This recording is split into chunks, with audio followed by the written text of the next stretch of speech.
रहीम इय्याका नअबुदु व इय्याका नस्तईन। शाह फैसल कॉलोनी के शहरियों,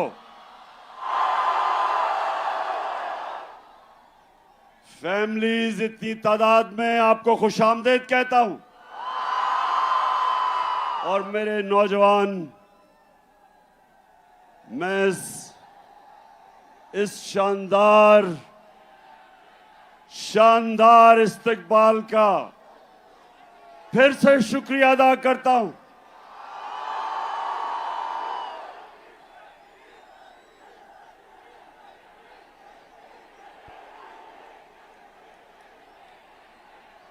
जब मेरी हुकूमत हटाई गई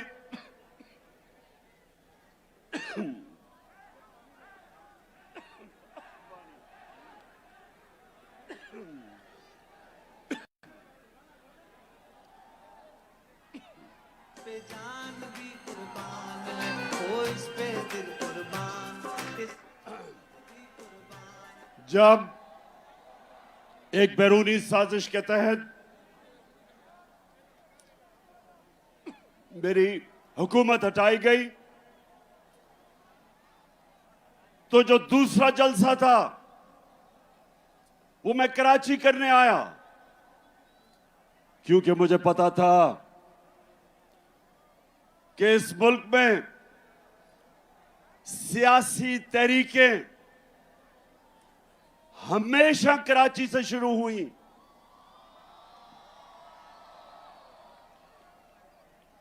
कराची के लोग शऊर रखने वाले लोग हैं, सियासत को समझने वाले लोग हैं, और इसलिए मैं आपके पास तब आया। और मुझे अभी भी याद है कि मज़ार कायद पे जिस तरह मेरी कराची की आवाम निकली और मेरी हौसला अफजाई की, मैं उसका भी आज शुक्रिया अदा करना चाहता हूं आपका। अब 2 बाय इलेक्शन है इतवार को, 2 बाय इलेक्शन हो रहे हैं इतवार को, मलीर में और कुरंगी में। तो मैं आज इधर शाह फैसल कॉलोनी में खड़े होकर सारे पाकिस्तान को कह रहा हूं, सारे मुल्क को मैं आज पैगाम दे रहा हूं कि ये इलेक्शन नहीं हो रहे, ये मुल्क का रेफरेंडम हो रहा है। ये मुल्क का फैसला होने जा रहा है। मेरे पाकिस्तानियों, एक मुल्क जो अल्लाह ने हमें एक तोहफा दिया था पाकिस्तान का, वो आज एक फैसला कुन वक्त पे खड़ा है। एक तरफ पाकिस्तान के बड़े बड़े डाकू जो 30 साल से इस मुल्क को लूट रहे हैं, चोरी करते हैं,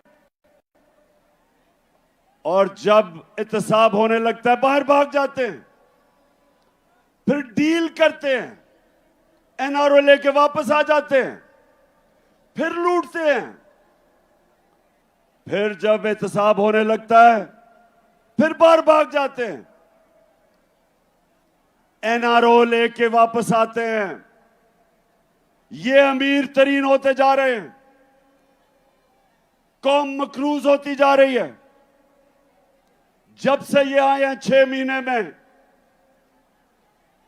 और कराची के लोगों, आप शऊर रखने वाले लोगों, ये पाकिस्तान का फाइनेंशियल कैपिटल है। कराची ऊपर जाता है तो पाकिस्तान ऊपर जाता है।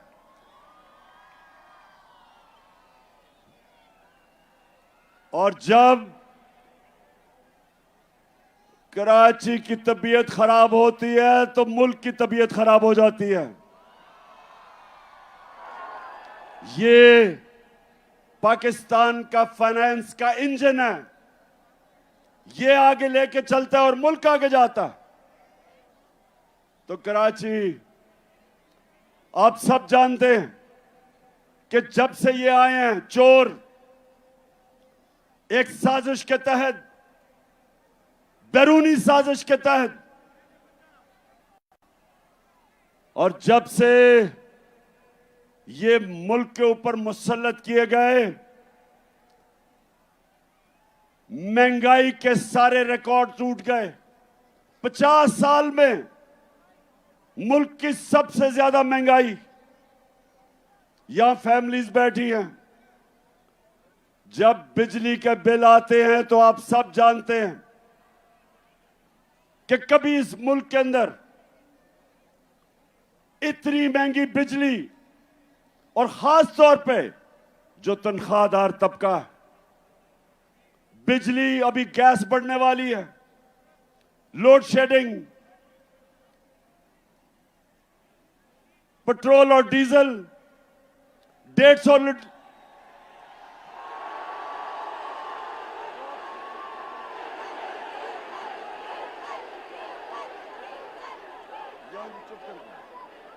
जब हम छोड़ के गए थे 6 महीने पहले,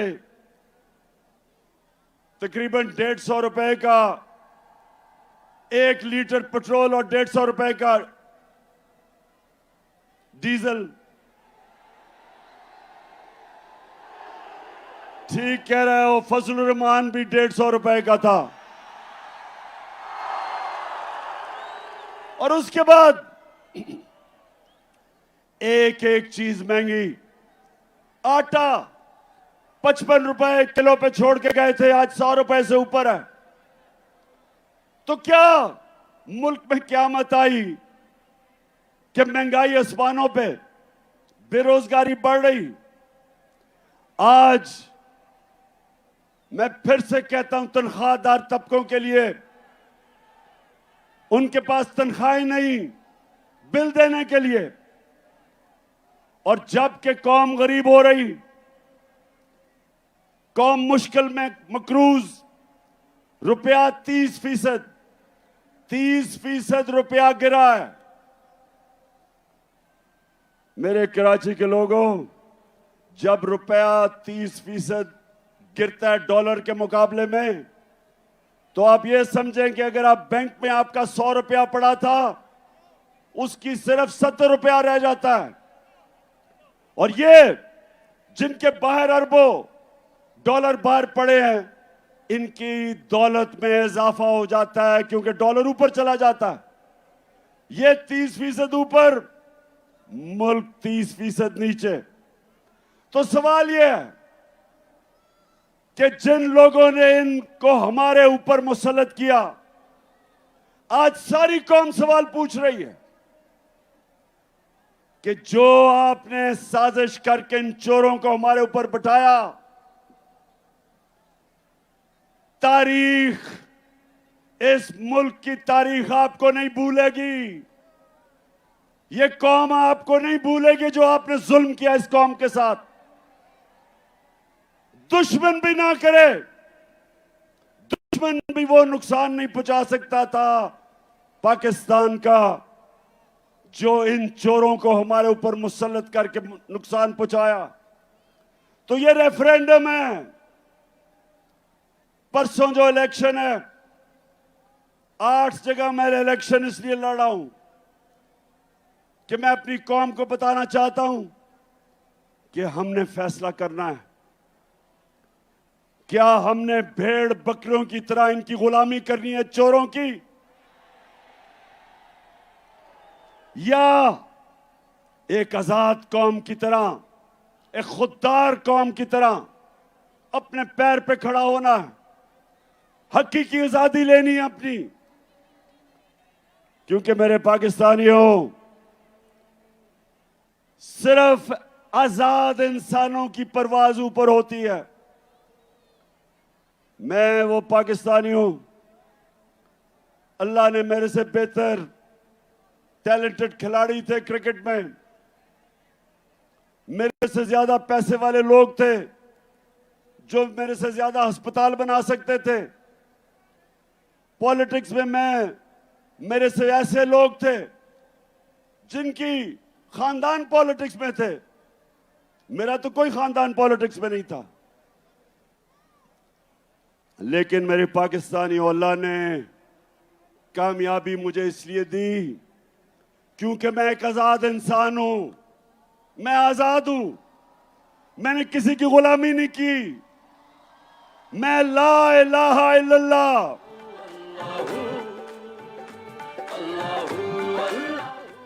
ला इलाहा इल्लल्लाह, नहीं है कोई खुदा अल्लाह के सिवा। ये इंसान को आजाद करता है। और मेरे पाकिस्तानियों, खास तौर पे मैं अपने नौजवानों को यह बताना चाहता हूं कि सिर्फ आजाद ज़हन, आजाद इंसान, आजाद मुल्क, सिर्फ उनकी परवाज ऊपर होती है। गुलाम तो अच्छी गुलामी कर सकते हैं, गुलाम तो वो बन सकते हैं जो इस वक्त मुल्क का क्राइम मिनिस्टर है, जिसको चेरी ब्लॉसम कहता हूं।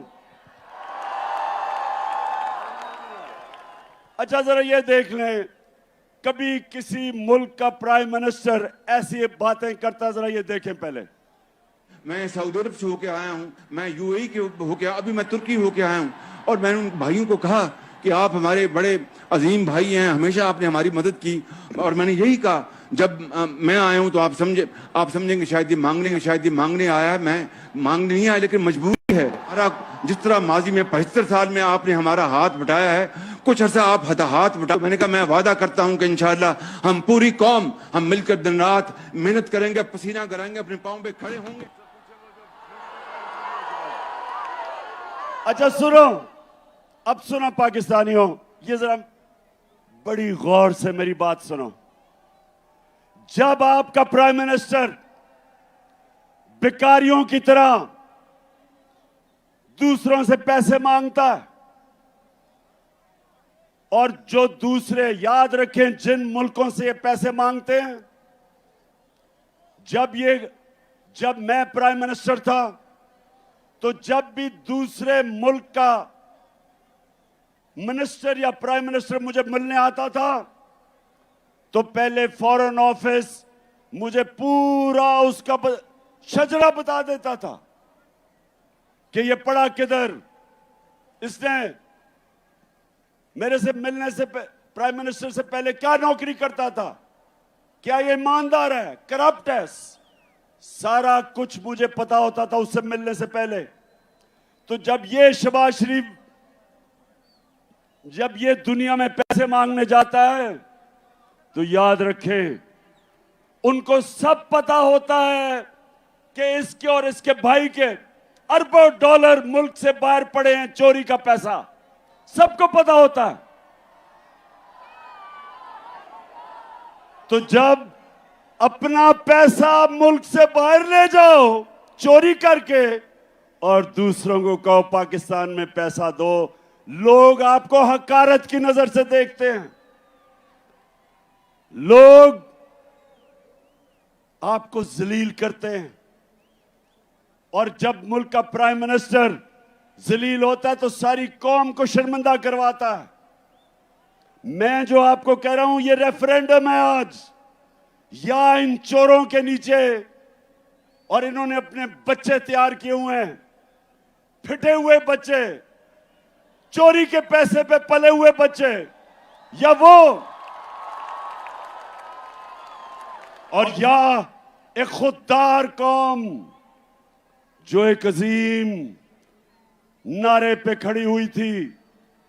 अल्लाह से हमने खड़े होकर हमने वादा किया था कि अल्लाह तेरे सिवा कोई खुदा नहीं है, हम किसी के सामने नहीं झुकेंगे, हम एक खुददार कौम है। और ला इलाहा इल्लल्लाह इंसान को गैरत देता है, और जो कौमें ऊपर जाती हैं वो गैरतमंद होती हैं, वो मिल के कुर्बानियां देती हैं, वो भिखारियों की तरह भीख नहीं मांगती। अब जरा ये देखें, ये मैं जरा दिखाने लगा हूं कि अभी शहबाज शरीफ अमेरिका गया और ये इंटरव्यू दे रहा है। ये अमेरिका में टीवी को इंटरव्यू दे रहा है, जरा ये देखें क्या कहता है, फिर मैं उर्दू में बताऊंगा क्या कह रहा है। Unless we get substantial relief, how can the world expect from us to stand on our own feet? It is simply impossible, next to impossible. The world has to stand by us. And there is a yawn are asked and what is available.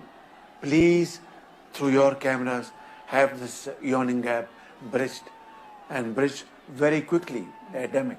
It's waiting for us. Please help us in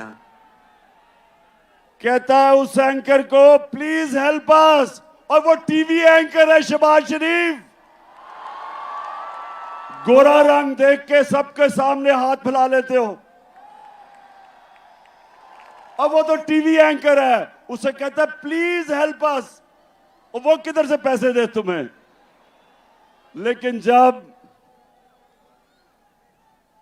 अच्छा एक और मैं आपको दिखाता हूं, क्योंकि कराची जरा आप एंजॉय भी करें ना। Thank you very much, Jan एक Secretary. मिनट, अच्छा अब ये सुन ले, वो कराची जरा सुनो। यूनाइटेड नेशंस का सेक्रेटरी जनरल पाकिस्तान आता है, सलाब आए हुए होते हैं, वो खुद देखने आता है कि मैं कैसे पाकिस्तान की मदद कर सकूं। तो यूनाइटेड नेशन का सेक्रेटरी जनरल आता है। अब जरा ये तमाशा देखेंगे शहबाज शरीफ उसे करता क्या है। Thank you very much, General Secretary. And I assure you, whatever support we get from your institution and through your institution, I give you my word of honor, along with all these ladies and gentlemen sitting on this table, ministers, general officers, government officials, ladies and gentlemen, that every penny we get from you or from wherever, we will spend it most transparently and in the interest of the suffering humanity. Thank you. अच्छा जी, कराची, अब मैं तर्जमा बताता हूं इसने क्या कहा उसे। वो बेचारा और बड़ा ही अच्छा आदमी है एंटोनियो गुटरेस, जो सेक्रेटरी जनरल है यूनाइटेड नेशंस का। वो आता है पाकिस्तान से हमदर्दी दिखाने, पहले तो ये उसका बाजू पकड़ लेता है, उसके बाद उसे कहता है ये जरा सुनो, और ये थोड़ी हमारे सब के लिए, मैं पाकिस्तानी होते हुए हम सब के लिए शर्मिंदगी है। उसे पता है क्या कहता है? उसे कहता है जो भी पैसा आप हमें देंगे, मैं आपसे वादा करता हूं वो हम चोरी नहीं करेंगे, हम ईमानदारी से खर्च करेंगे। सितम के कोहे गरा रूई की तरह उड़ जाएंगे हम महकूमों के पांव तले। अच्छा अभी, अच्छा जरा एक मिनट, उसके बाद वो नवाज का भी, अच्छा जरा नहीं नवाज वाले, अच्छा ये जरा एक और आप देखें, हमारा प्राइम मिनिस्टर ये शहबाज शरीफ जाता है वो सदर पुतिन से मिलने, रूस वाले से। जरा आप ये जरा देखें कि उसके सामने ये जब मिलने जाता है तो क्या होता है। Some news from overseas. The Prime Minister of Pakistan met with Vladimir Putin, and it looked like he was really struggling with his translation headphones. Take a look at this.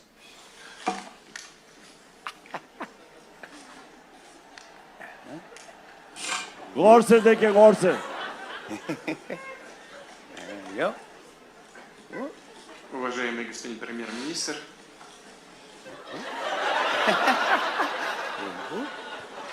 Hold on. Yeah. somebody help me? Yeah, there you go. There you go. There we go. Уважаемый господин премьер-министр, идет перевод? Все нормально?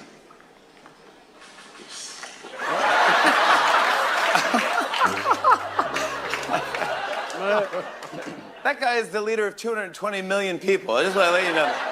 And then he अच्छा, मैं बस अब ये क्या आप देख रहे थे?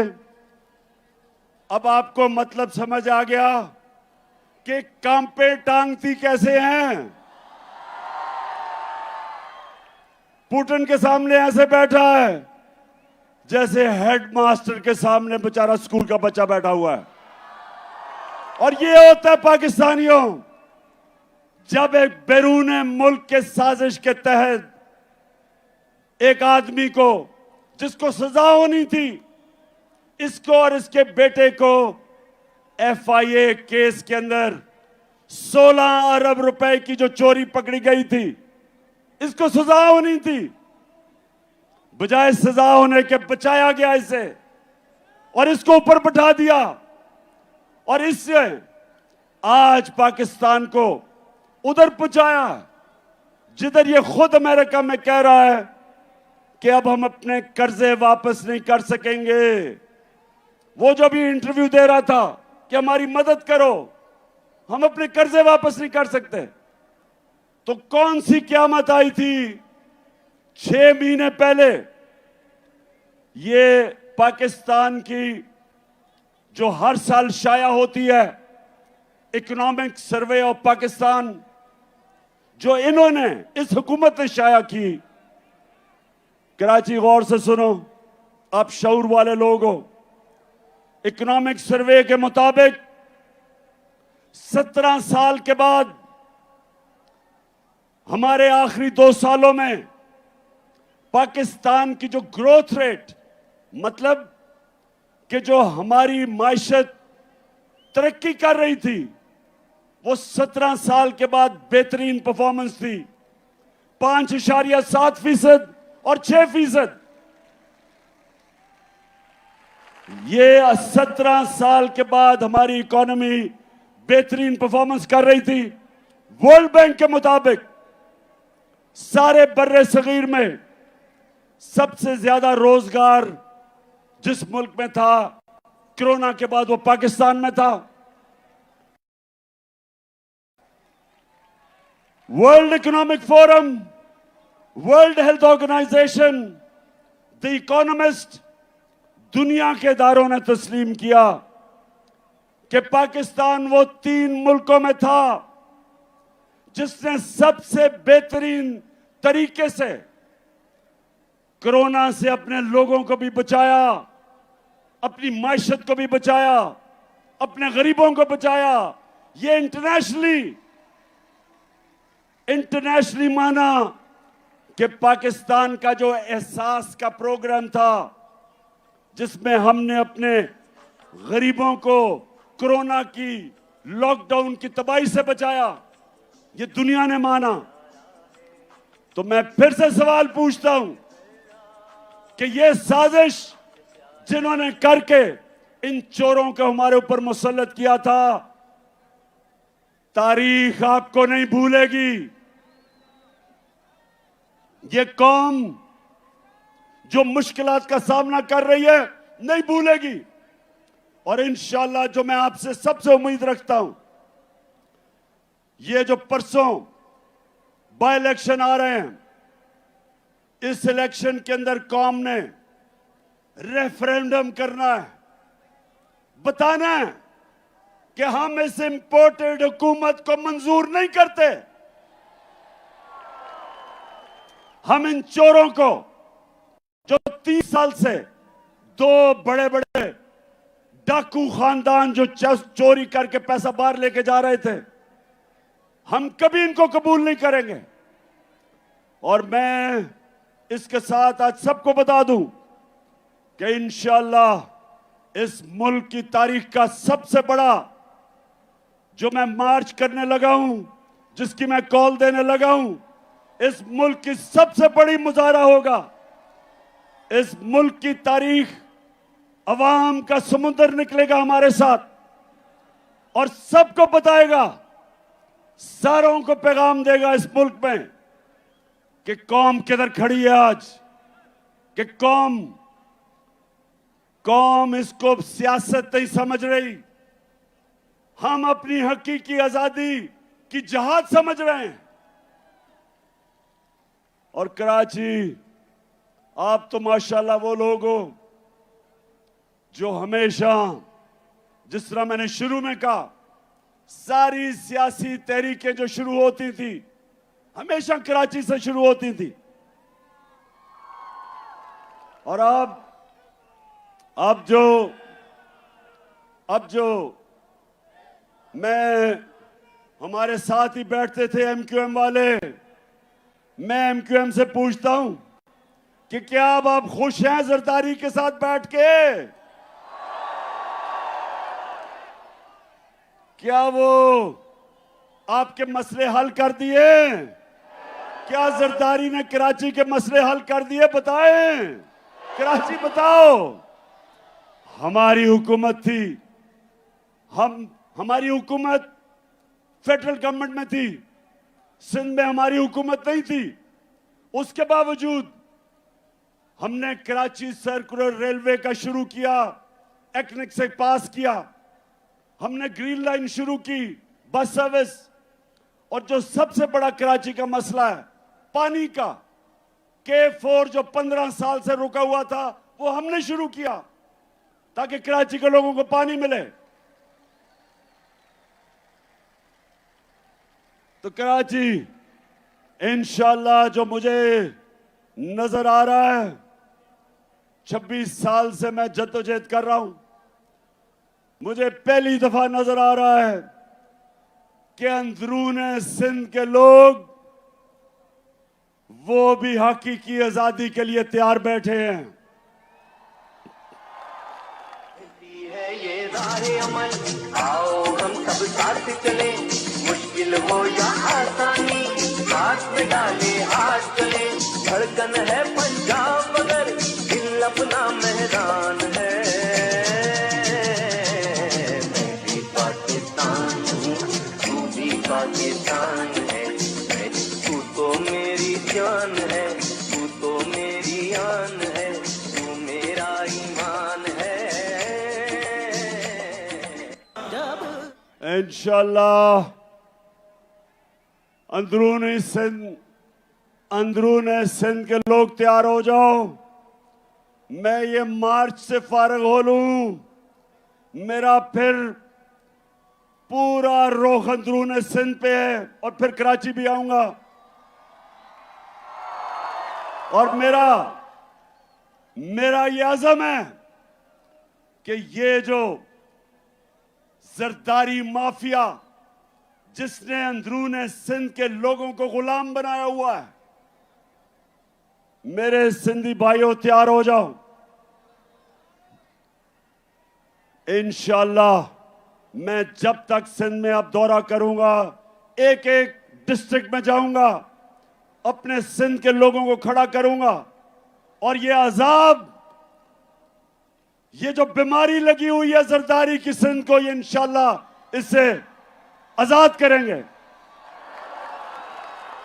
अच्छा, आप कराची, अभी मैं जरा एक दो और आपको वीडियोस दिखाना चाहता हूं।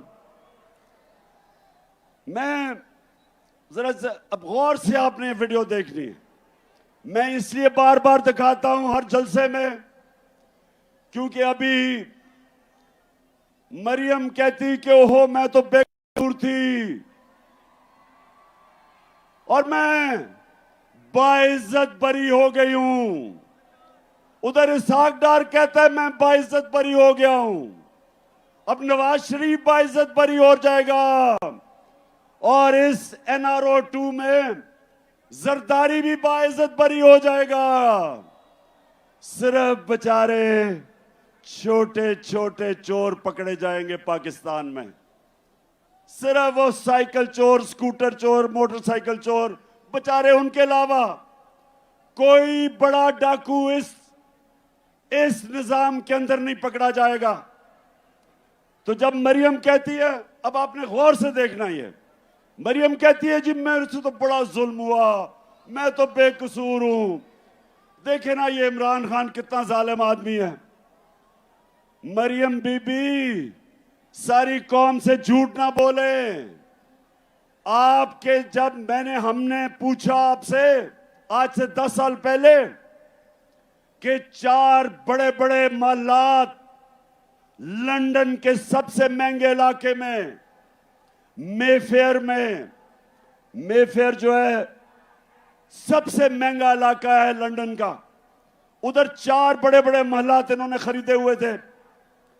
तो जब मैंने इनसे पूछा कि बताओ कि ये महलात किधर से आए, कौन से पैसे से आए, तो मरियम क्या कहती है ये जरा देखें। 10 साल पहले इस तरह मुझे लगा कि आप लोगों को बेवकूफ नहीं बना सकते। मेरी सेंट्रल लंदन में प्रॉपर्टीज तो दूर की बात है, मेरी पाकिस्तान में भी कोई प्रॉपर्टी नहीं है। मैं अपने वालिद के साथ है और मुझे समझ नहीं आई कि मेरी और मेरी वालदा की और बहन भाइयों की प्रॉपर्टीज ये कहाँ से निकाल के ले आए हैं। मेरे नाम पाकिस्तान में कोई प्रॉपर्टी नहीं है, ये तो इंग्लैंड की बात है। सुन लिया। अब ये कब था? ये था 2014 में। बेचारी मरियम को नहीं पता था कि अल्लाह अल हक है और वो सच सामने ले आता है। 2 साल के बाद एक इंटरनेशनल इंकशाफ हुआ, पैनामा पेपर्स।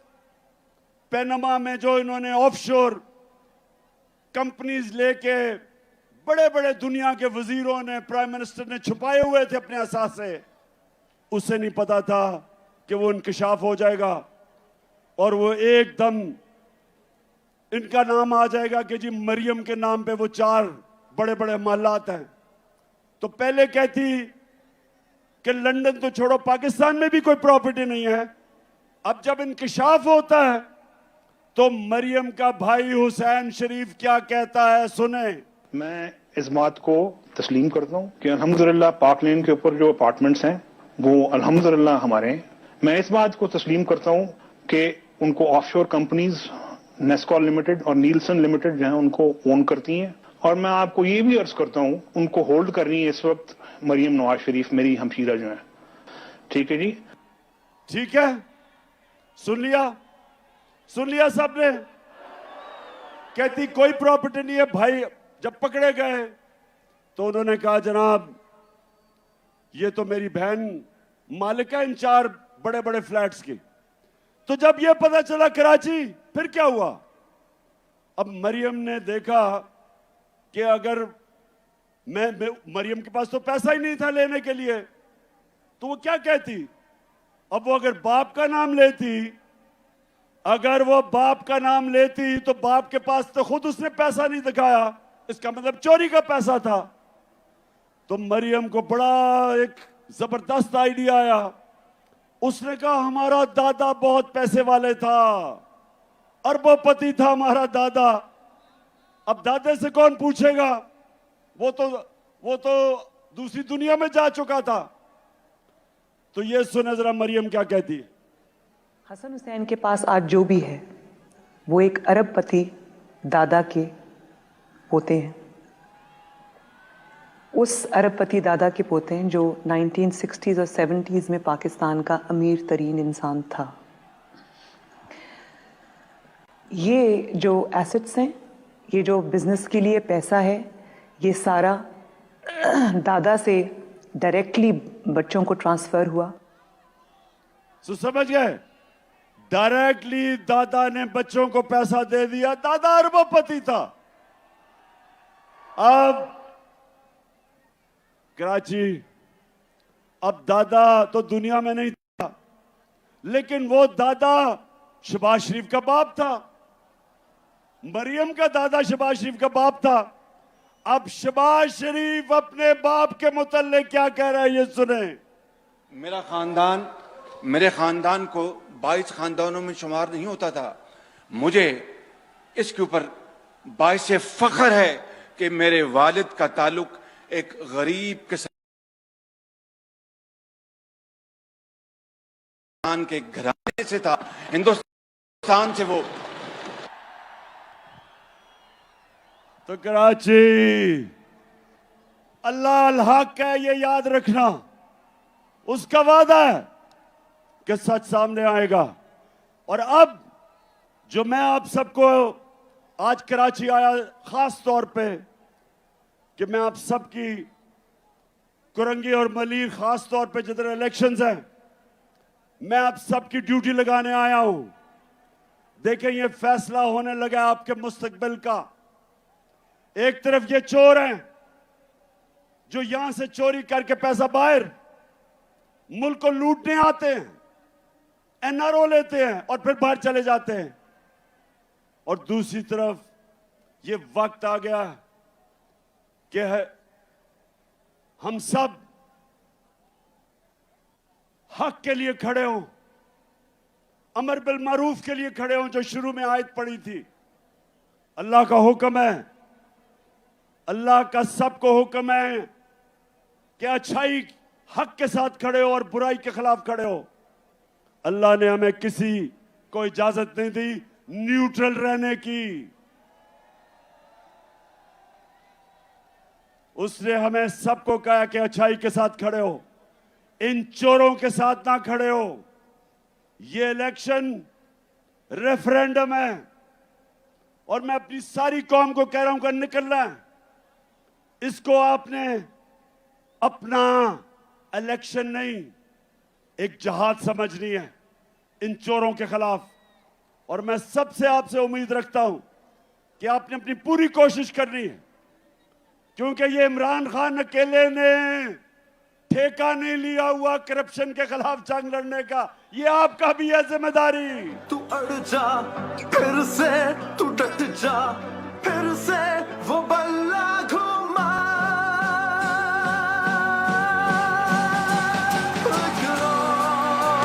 कदम बढ़ा फिर से, वो लम्हा दोहरा जब जीत के आया था, फिर से वतन को जिता।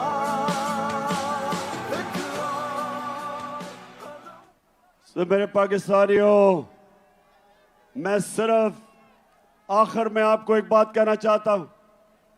अल्लाह ने हमें अपनी सबसे अजीम मखलूक बनाया, अशरफुल मखलूकात।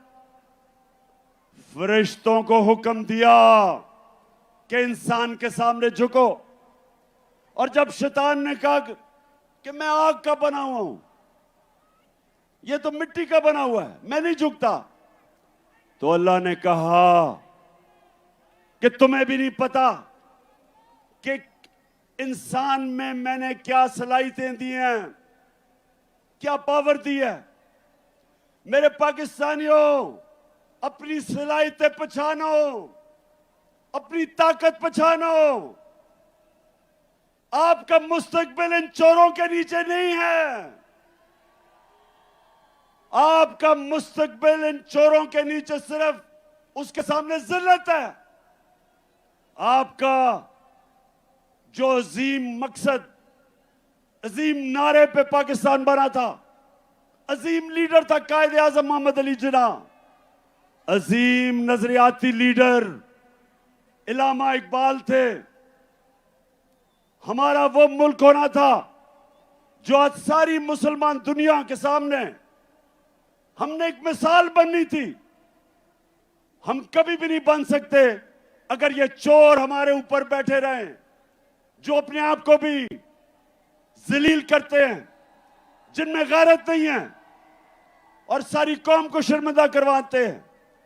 इसलिए मैं 6 महीने सारे मुल्क में फिर रहा हूं अपनी कौम को तैयार करने के लिए कि ये बाय इलेक्शन तो परसों है। मैं आपको कॉल देने लगा हूं और आपने सब ने निकलना है अपने लिए, अपने बच्चों के लिए, अपने मुल्क के मुस्तकबिल के लिए। ये एक अजीम मुल्क है, सब कुछ दिया अल्लाह ने। तो अब आखिर में सब हाथ उठा के आपने मेरे साथ हल्फ ले लेना है, सबने मेरे साथ हल्फ लेना है। मैं यहां से पढ़ूंगा, आपने आवाज से बुलंद रिपीट करना है। टीवी पे जो लोग हमें देख रहे हैं वो भी हमारे साथ शरीक हो जाएं। बिस्मिल्लाहिर्रहमानिर्रहीम। हम हल्फ उठाते हैं कि हम पाकिस्तान के आइन की हमेशा पासदारी करेंगे। हम पाकिस्तान की खुद मुख्तारी का तहफ़्फ़ुज़ करेंगे। कि हम कभी भी अल्लाह के सिवा किसी के सामने नहीं झुकेंगे और हम पाकिस्तान की हकीकी आजादी के इस जिहाद में आखिर तक इमरान खान के शाना बशाना जदोजहद करेंगे और हर किस्म की कुर्बानी के लिए तैयार रहेंगे। अल्लाह हम सबका हामी और नासिर हो। आमीन। कराची, आपका दिल से शुक्रिया अदा करता हूं। बहुत बहुत शुक्रिया। पाकिस्तान जिंदाबाद।